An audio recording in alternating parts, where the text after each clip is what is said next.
사랑하는 여러분, 오늘은 대림절 네 번째 주일이자 성탄을 앞둔 주일입니다.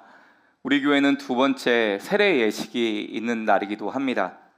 원래 세례식은 보통 설교 전에 하잖아요. 그런데 우리 교회 세례 예식은 설교 후에 합니다. 이유가 있어요.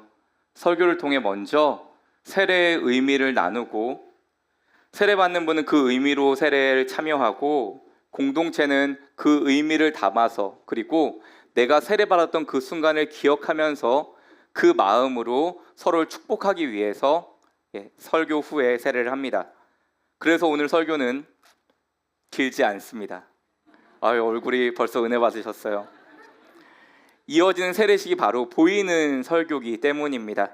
오늘 이 세례배를 통하여 주님과 우리 서로가 하나로 이어지는 은혜가 있길 간절히 축원합니다. 오늘 본문 마태복음 1장 21절 한 절입니다. 함께 읽습니다. 아들을 낳으리니 이름을 예수라 하라. 이는 그가 자기 백성을 그들의 죄에서 구원할 자이심이라 하니라. 아멘. 여러분, 이 말씀 보면 예수님의 이름의 뜻이 뭐죠? 그가 자기 백성을 그들의 죄에서 구원할 자란 뜻입니다. 자기 백성을 그들의 죄에서 구원할 자. 그런데 유대인들은 죄를 지으면 그 죄를 사람이 해결할 수 없어서 결국 죽음에 이른다고 생각을 했거든요. 그런데 그 죽음은 곧 유대인들에게는 바다를 의미하는 거예요. 바다에 빠져 온전히 죽는 것이 인간이 영원히 죽는 거다라고 생각을 했거든요. 그래서 죄와 죽음의 바다에 빠져서 사람은 영원히 죽을 수밖에 없는 존재인데, 그런 우리를 건져주시는 분이 계시는데 그분이 메시아 예수 그리스도라는 것입니다. 그런데 여러분, 이 짧은 예수라는 이름에 우리를 죄와 죽음의 바다에서 건지시는 분이라고 했는데, 이 이름 하나에 세례의 모든 의미가 담겨 있는 거 아십니까? 오늘 본문 골로새서 2장 12절입니다. 함께 읽겠습니다. 너희가 세례로 그리스도와 함께 장사되고 또 죽은 자들 가운데서 그를 일으키신 하나님의 역사를 믿음으로 말미암아 그 안에서 함께 일으키심을 받았느니라. 아멘. 그리스도와 함께 장사, 죽었고 그리스도와 함께 다시 살아난다라고 이야기하는데, 그게 세례라는 거예요. 이 세례라는 단어는 헬라어로 밥티조라고 하는데, 밥티조는 물속에 잠기다, 익사하다란 뜻입니다. 이 단어 자체에 사람이 죽는다라고 하는 의미가 들어있어요. 그러니까 원어적인 의미로 세례는 주님께 잠기는 것입니다. 주님께 잠기는 게 세례예요. 주님께 잠겨서 세상과 죄에 대해선 죽고 주님과 함께 다시 살아나는 은혜가 있는 것이 세례라는 것입니다. 이렇게 귀한 세례 여러분 어떻게 받을까요? 우리 장로교에서 보통 세례 어떻게 주죠? 저 같은 목회자가 세례 받는 분이 이제 무릎 꿇고 앉으시면 성수를 찍어서 성부와 성자와 성령의 이름으로 세례를 주노라 아멘 이렇게 고백해서 맞거든요. 근데 여러분, 원래 세례는 침례입니다.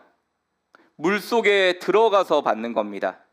그래서 예수님이 어디서 세례 받으셨어요?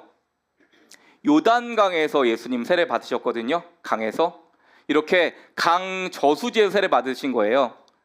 우리 할머니 세대들 보면 저수지에서 강에서 세례 받은 분들 많이 계십니다. 원래 세례는 강에서 받는 건데 우리는 환자들도 있고 약식으로 장로교는 세례 이렇게 행하는 거예요. 원래 침례입니다. 자, 제가 침례교 목사라면 아마 나와서 세례를 하겠죠. 이렇게 세례 받는 분이 있으면, 자, 침례교, 성결교 그리고 순복음교단은 강단 뒤에 욕조가 있어요. 이걸 세례탕이라고 부릅니다. 세례탕이라고는 욕조가 여기 있는데 이 욕조에다가 세례받는 분을 눕히는 거예요. 물속에 담그는 거죠. 전에도 한번 보여드렸는데 사람을 물속에 담굽니다. 담그면 사람이 어떻게 되죠? 물고기 아니잖아요. 담그면 사람이 죽습니다. 숨 못 쉬죠. 똑같은 거예요. 내가 죄와 세상에 대해서 죽는다고 하는 의미를 갖는 겁니다. 그대로 두면 죽는 거예요. 근데 그대로 두면 죽을 텐데 다시 어떻게 해줘요? 다시 꺼내서 건져줘요. 무슨 뜻이에요? 다시 살려준다는 의미예요. 내가 세상과 죄에 대해서는 영원히 죽고 주님과 함께 영원히 새 사람으로 살게 된다는 의미가 세례인 겁니다. 사실 이게 끝이에요. 세례는 세상과 죄에 대해서 죽고 주님과 함께 다시 살게 됨을 상징하는 예식인 겁니다. 그래서 유기성 목사님은 이렇게 말씀했죠. 나는 죽고 예수로 사는 사람이다 라고 했습니다. 그렇습니다. 세례는 나는 죽고 예수로 사는 것입니다. 오늘 세례를 받으시는 분도, 함께 축복하며 세례 예배에 참여하시는 여러분도 오늘 세례 예배를 통하여 내가 주인으로 살아가던 그 옛사람이 죽고 그리스도와 함께 새 사람으로 거듭나는 은혜가 있길 간절히 축복합니다. 그럼 이제 세례를 받고 나면 무엇이 달라지는 걸까요? 무엇이 바뀌는 걸까요? 로마서 6장 3절입니다. 함께 읽습니다. 무릇 그리스도 예수와 합하여 세례를 받은 우리는 그의 죽으심과 합하여 세례를 받은 줄을 알지 못하느냐. 아멘. 이 말씀 보시면 그리스도 예수와 합하여 세례받은 우리는이라고 하고 있습니다. 여러분, 예수와 합하여 세례받았다는 건 예수 안에서 세례받았다는 거고요. 예수 안에서 세례받았다는 건 기억하면 우리가 예수님께 소속이 되었다는 뜻입니다. 세상의 사람에서 이제는 예수의 사람이 되었다는 뜻이에요. 즉, 세상에서 살던 사람이 내가 이제 예수님을 주인으로 모신 사람이 되었다는 뜻입니다. 우리 전사님과 세임 찬양단과 함께 주님이 왕이십니다라고 찬양했잖아요. 그것처럼 세상의 사람이 아니라 내가 이제 하나님의 사람입니다, 하나님의 백성입니다 고백하며 살아가는 것이, 그것이 세례의 의미라는 거죠. 여러분, 사탄교도 경전이 있는 거 아세요? 사탄을 믿는 사탄교도 나름 고등 종교거든요. 경전이 있어요. 그들의 성경이 있습니다. 자, 우리 성경 맨 앞에 뭐라고 적혀 있죠? 태초에 하나님이 천지를 창조하시니라 하나님이 온 땅의 주인이십니다라고 고백하며 시작해요. 온 세상의 주인이십니다. 자, 사탄교 경전 1장 1절에 뭐라고 적혀 있을까요? 되게 멋있는 말이 적혀 있는데 제가 새 가족들한테 알려서 새 가족은 알고 계십니다. 뭐라고 적혀 있냐면요, 너의 인생의 주인은 너다, 이렇게 적혀 있어요. 엄청 멋있지 않아요? 세상이 우리에게 해주는 말 아닌가요? 네 인생의 주인은 너다. 근데 이거 되게 무서운 말이에요. 왜냐면 너의 인생의 주인이 너라면 하나님은 너의 인생의 주인이 될 수가 없다는 뜻입니다. 그런데 기독교는 아니요, 내가 인생의 주인이 아니라 하나님이 우리 인생의 주인이라고 말씀하고 있는 것입니다. 세례는 하나님이 나의 주인 되었음을 고백하는 예식인 것입니다. 이번 주에 세례 교육을 했는데 우리 박정호 목사님께서 청소년부 친구를 세례 교육을 했고, 제가 우리 박윤정 성도님 오늘 세례 받으시는데 세례 교육을 했어요. 세례 문답을 했습니다. 세례 문답 때 제가 여쭤봤어요. 공부를 얼마나 열심히 하셨는지 막 별표까지 쳐가시면서 세례 공부를 너무 열심히 하셨더라고요. 그래서 한 번 더 감동을 받고 물어봤어요. 박윤정 성도님, 세례가 뭐예요? 세례를 저한테 설명해 주세요 라고 했어요. 그랬더니 이렇게 말씀하셨어요. 그 말씀이 제 가슴이 터지게 했습니다. 그 말씀에 제가 큰 감동을 받았어요. 뭐라고 말씀하셨냐면요, 이 목사님, 세례는 세상에서 흔들리던 나를 흔들리지 않게 붙잡아주는 내 인생의 보호자가 생긴 겁니다 하셨어요. 세상에서 흔들릴 수밖에 없는 내가 흔들리지 않게 붙잡아 주시는 인생의 보호자를 갖게 된 것, 그게 세례입니다 라고 하셨어요. 여러분, 가장 확실한 신앙 고백 아닌가요? 그렇습니다. 세례는 흔들리는 세상 속에서 주님이 우리 인생이 흔들리지 않게 붙잡아 주시는 우리 인생의 보호자, 주인 되신 줄 믿습니다. 여러분, 최근에 장례식장을 저희가 갔는데요, 조문하러 갔는데 인원이 많아서 제 차하고 우리 박정호 목사님 차하고 두 대로 출발을 했어요. 제 차는 카니발이고 우리 박정호 목사님 차는 승용차인데 이제 인원들이 다 막 타는데, 이제 박 목사님은 챙겨서 늦게 나오시고 우리 권사님들이 먼저 차를 타는데 막 박 목사님 차 막 승용차 막 타신 거예요. 그리고 박 목사님 딱 나왔는데 그러시는 거예요. 너무 놀라면서 아니 이 차 누구 차인데 타세요? 그러는 거예요. 무슨 뜻일까요? 차랑 색깔과 모양은 비슷했는데 남의 차를 탄 겁니다.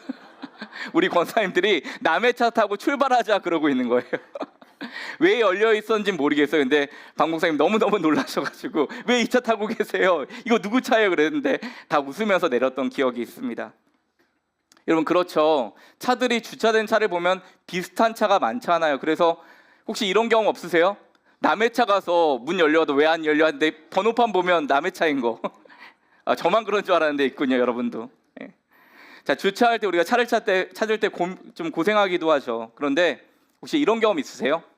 아주 큰 주차장에서 차를 어디다 놨는지 몰라서 헤맸던 기억 있으세요? 웃는 분들 계시니까 많은 것 같아요. 웃는 분들 보이는 거 보니까. 저는 아주 진하게 경험을 했는데요. 제가 아니라 저희 형이 실수를 했습니다. 제가 대학생 때 저희 형은 회사원이었는데 천호동에 강동역이라고 있거든요. 서울에. 그 강동역 공영주차장이 1층과 2층으로 지하철 한 구간 전체가 주차장이에요. 어마어마하게 커서 출구만 해도 10개가 넘습니다. 그런데 형이 회식한다고 차를 가지고 가서 회식을 하고 나서 택시 타고 집에 온 다음에 까먹은 거예요. 차를 어디다 뒀는지. 더 대박인 건 1층이었는지 2층이었는지 기억이 안 난대요. 그래서 만만한 게 동생이잖아요. 저를 데리고 차를 찾으러 갔는데 형은 지하 1층, 저는 지하 2층 2시간을 뛰어다녔습니다. 예, 차를 찾으려고. 예, 차가 얼마나 많은지 끝이 안 보여요. 끝이 안 보이는데 그 차 찾는다고 엄청 고생한 적이 있습니다. 그런데 여러분, 지금은 그런 일이 확 줄었어요. 왜 줄었죠? 다 비슷해 보이는 차가 수백 대 있어도 1초만 찾을 수 있어요. 왜 그럴까요? 이제 차 키에 있는 버튼을 누르면 삐빅 하면서 내 차가 누군지 깜빡깜빡 하거든요. 그 차 찾아가면 되거든요. 애써 찾을 필요가 없습니다.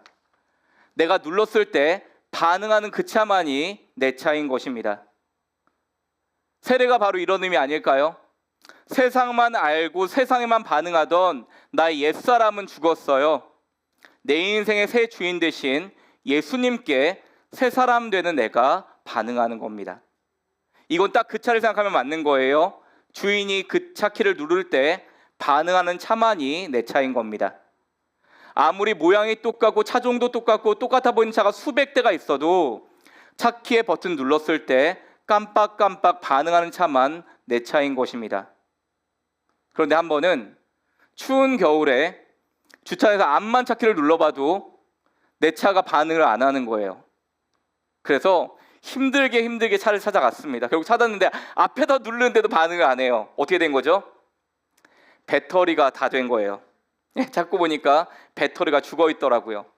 이게 분명 내 차인데 배터리가 죽어 있으니까 아무리 눌러도 반응할 줄을 몰라요. 여러분, 이처럼 예수 그리스도가 내 인생의 주인이 되었다는 건 주님 말씀에 반응하는 겁니다. 예배를 통해, 말씀을 통해, 찬양과 기도를 통해 주님 우리에게 말씀하고 감동을 주시는데 아무리 말씀하고 감동을 줘도 반응하지 않는 것 그것은 우리가 영적으로 잠들어 있는 거예요. 죽어 있는 겁니다. 다른 말로 영적으로 기절한 상태인 것입니다. 사랑하는 여러분, 오늘 세례 예배를 통해서 우리도 돌아보는 것입니다. 정말 예수님이 내 인생의 주인 맞는지, 나는 주님의 음성의 말씀에 민감하게 반응하고 있는지, 아니면 자고 있는지, 죽어 있는지, 배터리가 다 방전됐는지. 이제는 내 인생의 주인 되신 예수님께 반응하겠습니다. 말씀에 순종하며 살겠습니다. 결단하여 살아가는 저 여러분 되시기를 예수님의 이름으로 축복합니다. 말씀을 맺으려고 합니다. 오늘 짧다고 했잖아요. 오늘 설교의 제목은 세례 기억이라고 했습니다. 세례 기억. 여러분, 기억이 뭐죠? 어떤 순간에 어떤 것을 떠올리거나 생각해내는 걸 기억이라고 하잖아요. 그럼 중요한 기억은 뭘까요? 중요한 순간에 중요한 걸 떠올려내고 생각해내는 게 중요한 기억 아닐까요? 그러면 그리스도인에게 가장 중요한 기억은 뭘까요? 그리스도인의 가장 중요한 기억이 세례라는 겁니다. 예수님이 내 인생의 어떤 상황에서도 주인 되신 걸 잊지 않고 기억해내는 게 우리 그리스도인의 가장 중요한 기억이라는 것입니다. 그걸 잊지 말라고 성수를 뿌리고 물에 잠궈가며 세례를 받는 것입니다. 금요기도회 때 우리 남현수 전사님이 처음 금요기도회에 데뷔를 했어요. 말씀을 전하셨는데 제가 전화할 때 저렇게 말씀을 전할 수 있었을까라고 큰 은혜를 받았습니다. 어떤 말씀 전하셨냐면요, 마가복음 4장으로 설교를 했는데, 마가복음 4장 보면 예수님이 일정을 소화하시다가 이제 갈릴리 바다를 배를 타고 지나가는 장면이 나와요. 근데 예수님이 얼마나 피곤했는지 갈릴리 바다 그 배 안에서 주무시는 장면이 나옵니다. 고물이라는 곳에서 배 뒤편에서 잠을 청하세요. 근데 예수님 주무실 때 하필이면 갈릴리 바다에 말도 안 되는 풍랑이 일어난 겁니다. 그 엄청난 풍랑에 제자들 모두가 두려워 떠는 거예요. 물 퍼내고 노젓고 별걸 다 하다가 안 되겠다 싶으니까 누구를 깨워요? 자, 예수님 깨웁니다. 깨우면서 제자들이 화를 내요. 아니 예수님, 뭐라고 정확히 표현을 하냐면 우리가 죽게 된 것을 돌아보지 않습니까? 라고 얘기해요. 아니 지금 우리 다 죽게 생겼는데 지금 잠을 자고 있어요 라고 예수님을 원망합니다. 제자들이. 예수님이 일어나셔서 바람과 파도를 꾸짖어서 잠잠케 하세요. 그리고 나서 예수님이 그 인격적이신 분이 제자들한테 화를 내십니다. 제자들을 혼내주세요. 뭐라고 혼내세요? 너희가 어찌하여 믿음이 없느냐 그러셔요. 너희가 어찌하여 믿음이 없느냐. 여러분, 저도 이 몸을 만날 때마다 고민이었어요. 예수님 위기 상황에 깨운 것뿐인데 왜 화를 내시지? 왜 믿음이 없다고 하시? 당연히 깨워야 되는 거 아닌가? 근데 남전사님이 그렇게 설교하시더라고요. 예수님이 정말 바라셨던 게 뭘까? 풍랑이 일고 예수님 주무시고 계셨을 때 우리에게 바랬던 건 뭘까? 남전사님 그렇게 말씀하시더라고요. 누워 계신 예수님 옆에 눕기를 바라셨겠구나 그러더라고요. 누워 계신 예수님 옆에 나도 눕기를, 제자들도 눕기를 바라셨구나. 여러분, 그게 진짜 주인 되신, 스승 되신 주님을 정말 믿는 거 아니에요? 주님이 주무시면 그 어렵고 힘든 상황에서도 우리는 평안을 누리고 누울 수 있어야 하는 것입니다. 주님이 일어나시면 힘든 상황 속에서도 함께 일어날 수 있어야 하는 거고요. 주님이 걸어가기 시작하면 우리도 힘을 내어 함께 걸을 수 있어야 한다는 거죠. 그런데 여러분, 저는 생각해 보니까 반대로 할 때가 많더라고요. 주님이 그 어렵고 힘든 상황 속에도 주무시고 계시면 주님 일어나야 되는데 내가 이렇게 힘들고 어려운데 왜 주님은 누워 계시지? 저는 같이 잠을 자는 게 아니라 같이 두려워하고 힘들어하고 어려워하고 왜 일어나지 않은 주님 원망하고 있더라고요. 주님이 이제 일어나서 힘을 내어 가자라고 하시는데 주님, 나는 도저히 힘들어서 못 일어나겠거든요. 근데 왜 벌써 일어나고 하시죠? 라고 주저앉아 있을 때가 많더라고요. 그런데 여러분, 저만 그런가요? 여러분은 안 그러십니까? 내 인생에 예수님을 주인 삼았다는 건 우리 박윤정 성도님의 고백처럼 흔들리는 일상 속에서도 나를 붙잡아 주시는 인생의 보호자가 계신다는 걸 믿는 겁니다. 진짜로 믿는 거예요. 주님, 내 인생은 흔들리지만 내 삶을 붙잡아 주시는 내 인생의 보호자, 주인이 계심을 믿습니다. 믿고 나가는 거예요. 우리 남현수 전사님의 예수님은 그 어렵고 힘든 상황 속에서도 예수님처럼 잠을 잘 수 있게 재워주는 예수님이신 줄 믿습니다. 그래서 저도 생각해 봤어요. 나에게 예수님은 어떤 주인이실까? 저에겐 그런 주인이시더라고요. 저에게 환난과 어려움이 있을 때 피난처 되어주시는 주님, 든든하게 그 아래 가서 피하고 쉴 수 있는 주님, 그게 저에게 주인 되어주시는 주님이더라고요. 사랑하는 여러분, 세례는 내 삶의 주인 대신 주님을 다시 떠올리고 기억하는 시간입니다. 여러분 세례 받으실 때, 또 세례를 준비하신 분들은 어떤 고백 가운데 세례 받으셨습니까? 또 어떤 고백 가운데 세례를 준비하십니까? 여러분 잊고 계시다면 오늘 다시 이 귀한 고백 붙잡으셨으면 좋겠어요. 우리 박윤정 성도님의 고백처럼 예수님은 흔들리는 나의 삶 속에서도 나를 붙잡아 주시는 내 인생의 보호자 되십니다. 어려운 풍랑이는 바다 속에서도 잠을 잘 수 있게 평안을 주시는, 내가 믿고 신뢰할 수 있는, 함께 잠을 잘 수 있는 주님이십니다. 그렇게 그 고백 붙잡고 나아가시면 좋겠습니다. 그렇게 예수님을 나의 주인으로 붙들고 나아가는 저 여러분 모두에게 우리 인생의 진정한 주인 되신 주님께서 그 인생을 꽉 붙잡아 주시기를, 든든한 보호자 되어 주시기를 예수님의 이름으로 간절히 축복합니다.